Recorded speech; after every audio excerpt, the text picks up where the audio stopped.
एक मुकम्मल मोहब्बत। 3 साल पहले की बात है। मैं नैनीताल एक परीक्षा देने आया था। वो एक हफ्ता मेरी जिंदगी का ऐसा हिस्सा बन गया जो कभी मिट नहीं सका। उसी दौरान मेरी मुलाकात ज़ैनब से हुई, एक सीधी सादी, शर्मीली और दिल से बात करने वाली लड़की। हमारी मुलाकातें रोज़ होती थीं, मगर बातें ज़्यादातर खामोशी में होती थीं।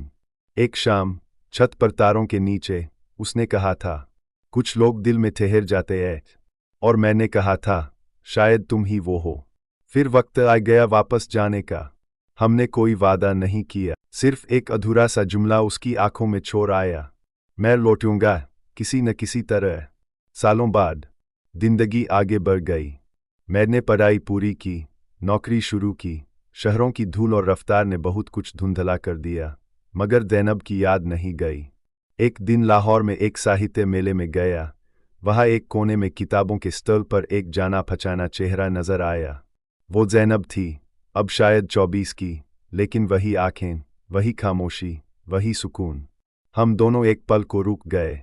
एक हल्की सी मुस्कान के साथ उसने कहा, काफ़ी साल लगे लौटने में। मैंने हंसकर कहा, तुम्हारे जुमले ने लौटने पर मजबूर किया। हमने कॉफ़ी पी, पुरानी बातें याद की, और पहली बार दिल की बातें खुलकर कीं।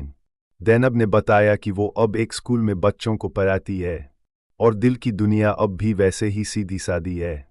कुछ मुलाकातों के बाद मैंने साफ लफ्ज़ों में कहा, ज़ैनब, वो जो शाम नैनीताल में अधूरी थी, क्या हम उसे ज़िंदगी की सुबह में मुकम्मल करें? ज़ैनब की आंखों में आंसू थे, मगर चेहरे पर वही चुप सी रज़ा। उसने बस सर हिला दिया। मैंने घर पर बात की, वो अपने घर वालों को मनाने लगी।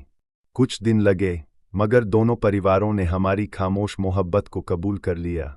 निकाह की रात ज़ैनब ने कहा, कभी सोचा न था कि वो खामोश सी मोहब्बत एक दिन इतनी मुकम्मल हो जाएगी। मैंने उसका हाथ थामा और कहा, ये मोहब्बत हमेशा से मुकम्मल थी, सिर्फ वक्त ने हमें मुकम्मल किया। आज हम दोनों अपनी छोटी सी दुनिया में खुश हैं। नैनीताल की वो शाम आज भी याद है, हमारी मोहब्बत की पहली गवाह।